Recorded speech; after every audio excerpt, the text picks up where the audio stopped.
হরে কৃষ্ণা। রাধারানীর প্রতীক্ষা। বৃন্দাবনের এক কোণে কদম গাছের নিচে বসে রাধা প্রতিদিন চেয়ে থাকতেন দূরের পথের দিকে।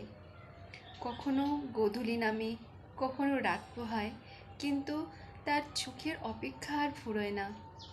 প্রিয় কৃষ্ণ চলে গেছে বহুদিন আগে, রাজকার্যের জন্য মথুরায়, তারপর দ্বারকায়।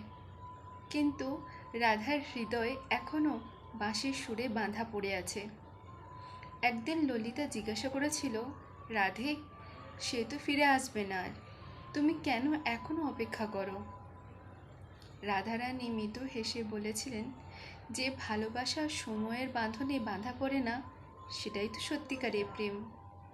কৃষ্ণ যদি আর কোনোদিন নাও ফেরে, তার স্মৃতি আমার কাছে ভালোবাসা চিরন্তন রয়ে যাবে।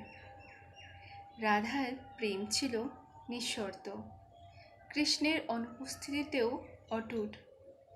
সে জানত কৃষ্ণ কেবল একজন ব্যক্তি নয়, কৃষ্ণ একটি অনুভব, একটি চেতনা, একটি সত্তা, যা সে হৃদয়ে ধারণ করে রেখেছিলেন।